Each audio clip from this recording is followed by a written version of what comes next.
ndege, madeni, kila kitu ikakwama. Sasa hii ndio tumekuja kuanzisha tena. So tafadhali Wangwe, my friend Emmanuel.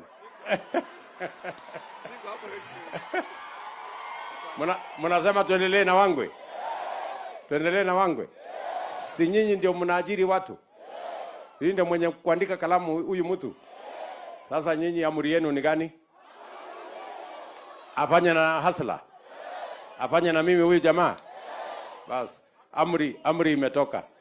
Wananchi wamesema wachana kitendawili, maandamano wachana naye, fujo wachana naye, tukuje tufanye kazi.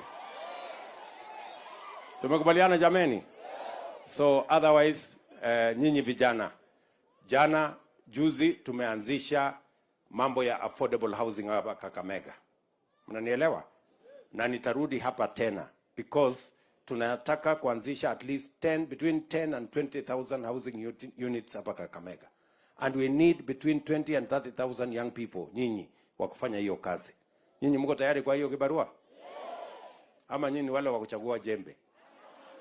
Mko tayari kabisa? Kazi yote ikipatikana mnafyeka?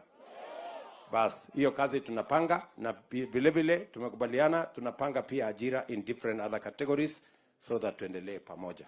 So otherwise mimi nimefurahi sana kufika hapa Kakamega. Mimi nimekuwa hapa wiki moja, lakini mimi naona wacha niendelee kukaa.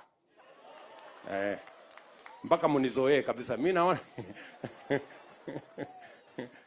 naona nyinyi lazima nijizoeze kwenu. Ama namna gani? Mmesimamisha mvua? Hey. Mmesimamisha? Kwani nyinyi mko na style hiyo? Na siku ile tunatafutanga mvua, mbona hamkuji kutuletea mvua? Na kumbe nyinyi ndio mko na maneno.